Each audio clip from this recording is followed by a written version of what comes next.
Hello gamers, Gamer Paulie back with my plays and chats of Dead of Darkness, a 2D action horror survival game developed and published by Retrofiction Games. A free review code was provided directly by the dev, Marcus Newart, so thank you so much for providing me with the free review code. Right, what's Dead of Darkness all about? Well, as I said, it's a 2D horror survival action game. A brief bit of story for you. You play Miles Wyndham, a private investigator who is invited to a mysterious island with a very creepy mansion on. You've been told they have news of your daughter and your wife, who sadly passed away in a hospital fire. All very mysterious indeed. Right, we will set off on this mansion and show you around and talk a bit about the gameplay. Um, Obviously, straight away, you can see that obviously it's kind of this as if the escapists and obviously Resident Evil had a baby in a way. It's got a great pixel art style to the graphics, and certainly I can see the dev must be a big lover of Resident Evil games and horror in general. Right, the sort of things you can do is if you hold down the LB button, it gives you like an investigative mode. Where you can check out your surroundings, see if there's any objects to pick up, anything to interact with. As you can see, there's a piano, and it's telling you an old piano. There is an arrow showing upwards carved into the wood next to the music holder. But obviously very similar to a puzzle on Resident Evil, as we've mentioned it, where you have to find some notes and play some music. And then obviously a point of interest there, which is what the little circles are. You can see something moving between the fir trees outside, but it's too dark to tell what it is. So the investigating mode will bring up objects and things like that. Right, your style of gameplay is a general loop of you wander around the area that you're in. It's not just set in a mansion. It could be all sorts of things. It could be underground. It could be a basement. Um, Lots of different locations really around this humongous island, and the game is absolutely humongous. I do need to stress that the game is not an action shooter.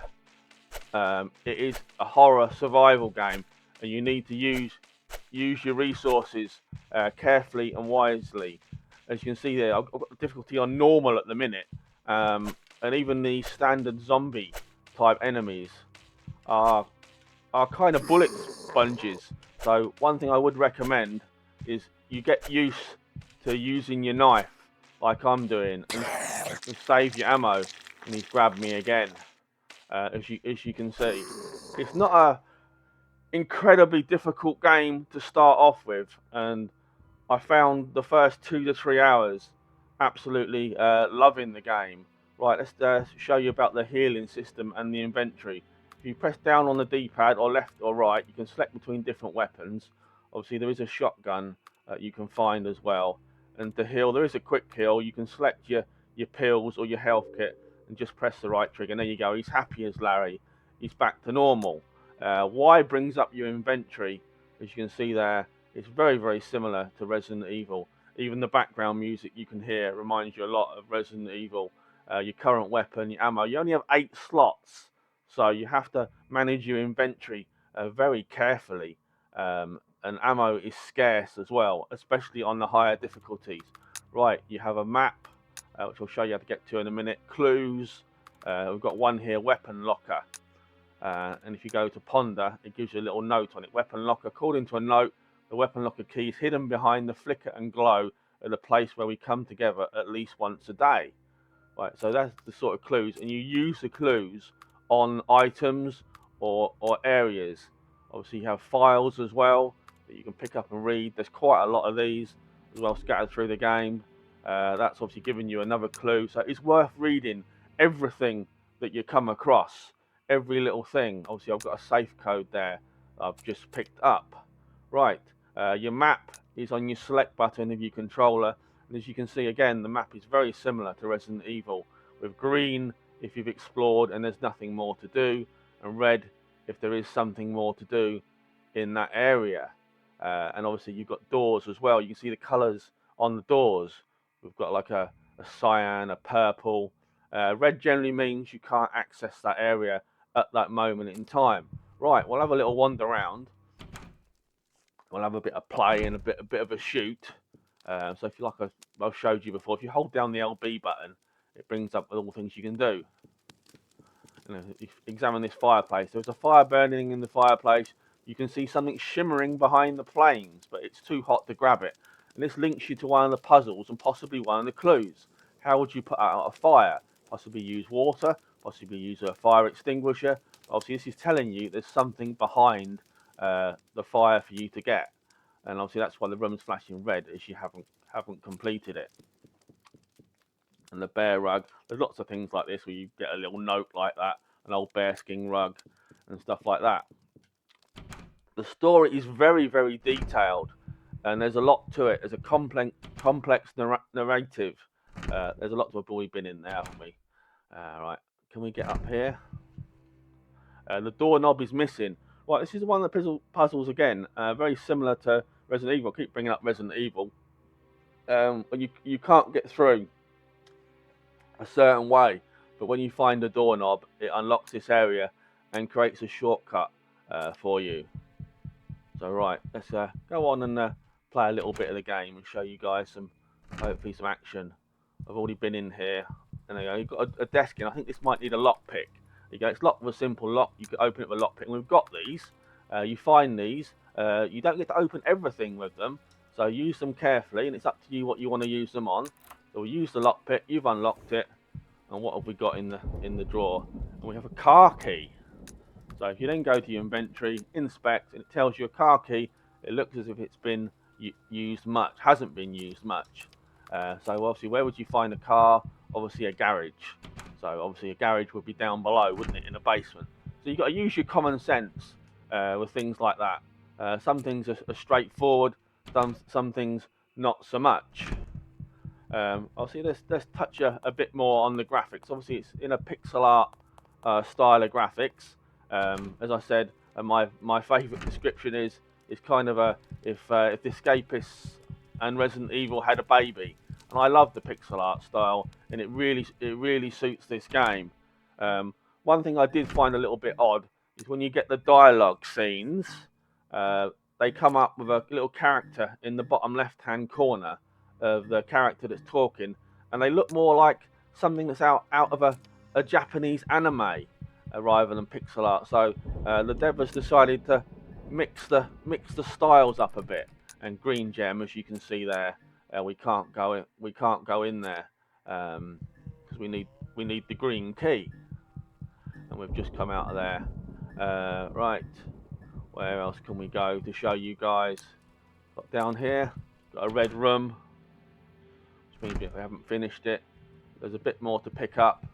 Object on there, mild antipsychotic. Right, if you get grabbed by the enemies frequently, your mental health suffers. And one of the things I experienced was my controls reversed.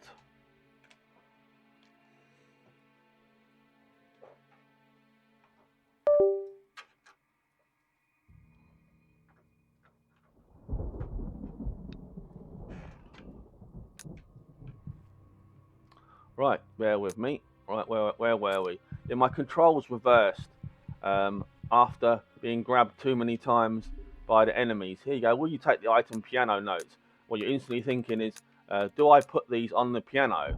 Well, you can try, but sometimes you need to combine items as well. So when it first doesn't work, you'll need to look for, maybe you need to combine it with something. Sometimes you need to combine it with a clue, and that's something that you're going to have to get used to, is combining clues with objects that you can see, like in rooms, combining clues with items that you've found.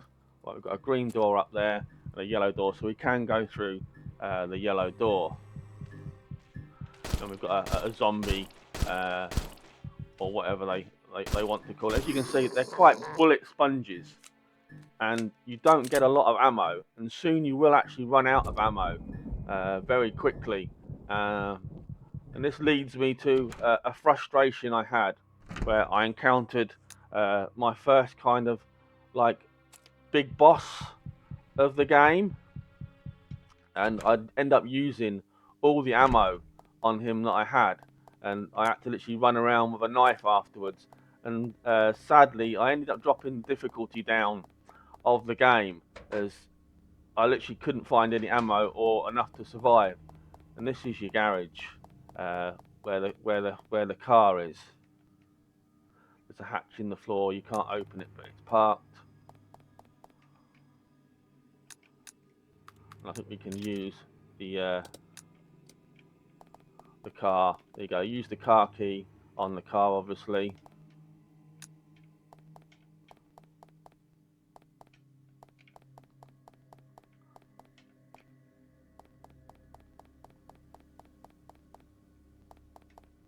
There you go. And you just push the car. There you go. And then this is somewhere you can go down. You can drop down there if you want. Right. Going back to obviously the graphics. The game contains a lot of bloody, gory, and a lot of dismemberment, as you see here on the screen. And sometimes you can interact with them and get a graphic description as well. They go, her head was smashed and most of her brain was eaten. So if you're sensitive or that kind of thing upsets you, then be warned. There's a lot of it in this game, a hell of a lot of it. Right, let's get back to showing you a bit more of the mansion. Obviously, I'm not going to spoil the game too much, as obviously, you know, the game is out on the 23rd of January, and I don't want to spoil it for everyone. So I'm going to pretty much stick to the mansion, and I'll possibly show you a boss fight as well to show you what I was on about. I think this door's locked. Yeah, the door's locked from the outside, the inside. Sorry. You get a few little set pieces as well, where, you know, windows will smash and things will jump through. Thankfully, there's no bloody annoying dogs like there was in the older Resident Evil games, because they were infuriating, where they'd grab hold of you, and it was quite frustrating. There you go, you got a zombie. A little tactic you might want to use is, oh, not getting grabbed. That's not the little tactic. Is that two swipe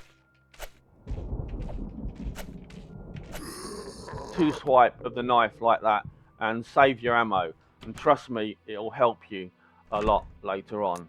Right, where are we going? Round here. There's a bit more to do in the basement as well. Oh, toilet. That's not very exciting, is it? But pretty much everything has a little description, which is quite cool as well. The dev has gone through a lot of time and effort into this. Made a big effort with the story. The story is really fantastic. It was engrossing. There was a lot of twists and turns to it. Yeah, it was very, very exciting stuff. I have actually completed the game, which is a rarity for me, because usually I play games blind and don't even check out demos sometimes. But this is a game I have actually completed. Got another chest of drawers there. Anything to pick up? No, I haven't got anything to pick up. So yeah, I have actually completed the game, and I'll go into a bit more detail of a few frustrations of mine. And it's got another lockpick on there. So if you want to know if there's anything in the room, you can hold down LB, as I've said, and that's telling me there's still something to find. What's this over here? Handgun, ammo. And to reload, it's pretty straightforward. It's RB and hold down X. Can we go out here? No, purple gem. Oh, now we can't go out there.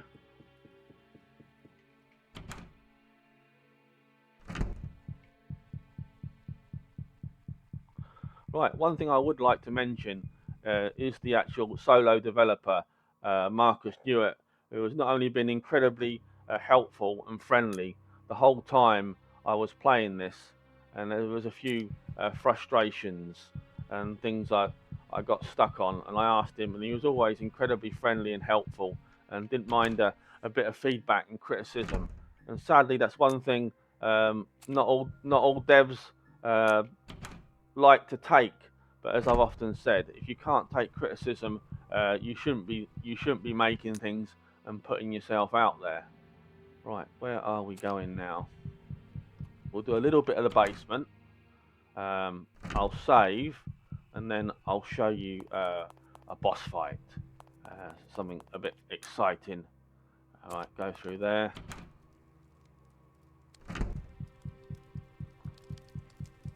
Before we do, obviously I haven't mentioned anything about sound and music. The music is very creepy and atmospheric. The sound is pretty good as well. Obviously, you've got your standard sound effects of shooting. The clop, clop, clop, clop, clop of the feet might annoy a few people, but don't let that put you off. You can adjust your sound. And I will actually quickly go into the options menu and show you. You've got controls, you've got video, not a lot of options in there, so you can adjust your sound. And your game options, you've got language, show tutorial messages, and these are your difficulty options. You basically start from very easy all the way up to in the dead of darkness, and I think personally I'll forget about that one. As I said, I started the game on normal, and after about 3 hours into the game, I had a problem with running out of ammo. Uh, so my suggestion would be you probably start the game on easy just to get a feel of it, or even very easy if you're new to these sort of games, and then go from there. But if you're up for it, you think, well, I'm tough enough, I want to go for it, then fair enough. Then obviously stick it on normal. But as I said, don't play this like an action shooter. Treat it like a horror survival game. You have to manage your resources, manage your inventory carefully, and you really got to think about what you're doing. It's not just a case of um, run around shooting everything like an arcade game, because you won't survive. You really won't. You'll get into the same problem that I had, um, which was basically uh, I had to lower the difficulty, which I was really disappointed. I had to do. Had to lower the difficulty. Yeah, and then I had to play it on one of the easier settings, uh, just so I could do the game really. But see, I wasn't playing it in the way the game should be played. It should be played as a survival game, not as an action shooter. So please bear that in mind. Right, this is one of your save rooms. They don't always have chests in them, but you can put items in the chests like so. Pretty straightforward. There is an achievement for filling this up as well. It takes quite a while. One thing you can do as well, if you want to make the ammo compile with each other, you can do so like that. So that's your save game. All right, I'm going to switch saves, so bear with me, and then I will show you the boss fight.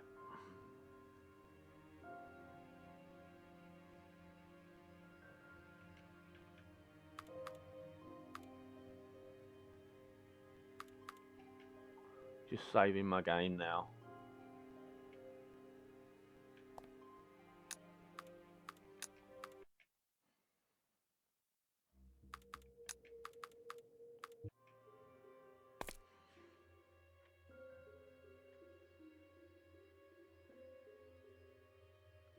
Right, we're in a new area.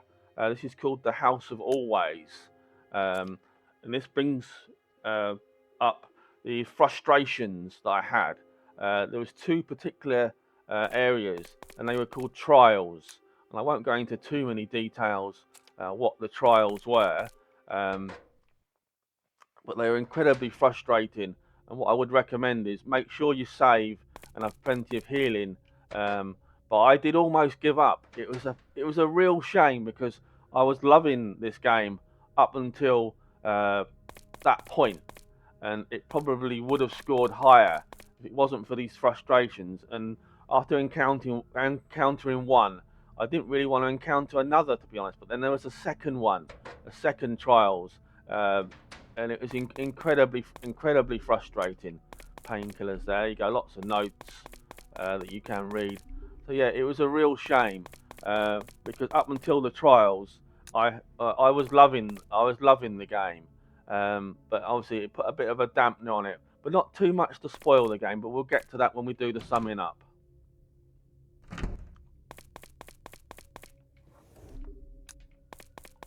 So we should be coming up, hopefully, to the first boss fight. As you can see, I've got the shotgun, which I didn't have in the beginning.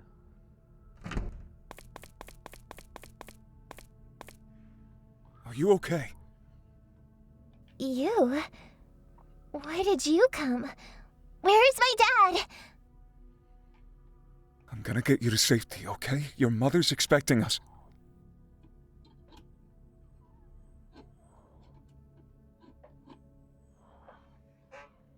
What the bloody hell are you thinking?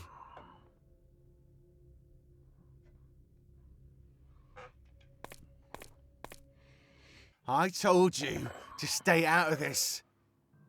Listen, Owen, I know. Shut your trap. Do you know what my family has endured? What these people have done to us? Charles promised to help me, but it's up to me now. Whatever happened, leave that child out of it! She's not...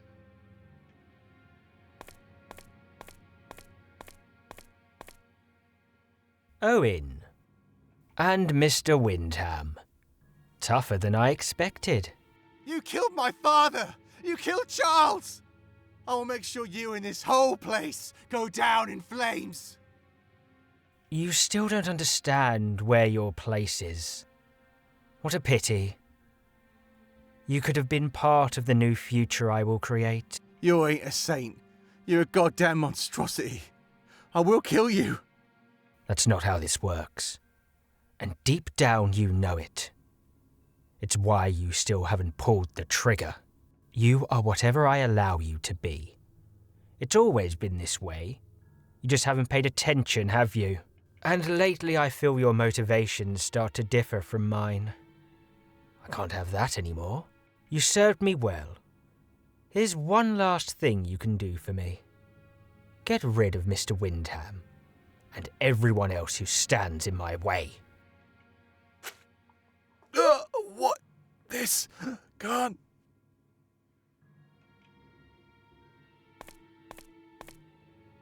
Kathy, come here. Stay away from her! Let's go, Daddy. I don't like it here. Me neither. Let us leave. There's much we have to do. Please... my wife. Daughter. So this is one of your first major boss fights. Ah, this liberating sensation.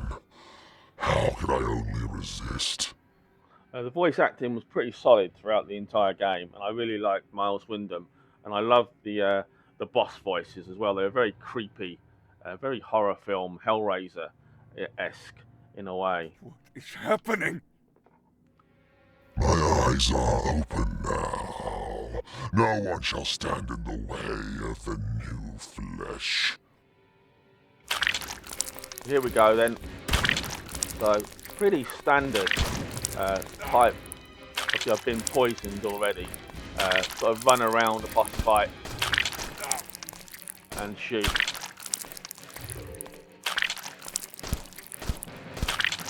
This is our normal difficulty, and as you can see, he takes a ton of hits. We do have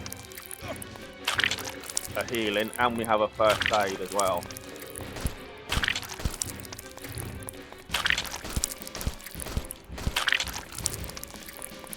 So, one thing that probably was a little bit disappointing about the bosses is that they weren't particularly challenging. They had pretty simple patterns. I'm pretty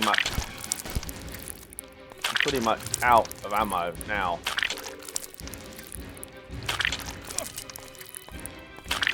And being poisoned as well. So as you can see, I'm out of ammo.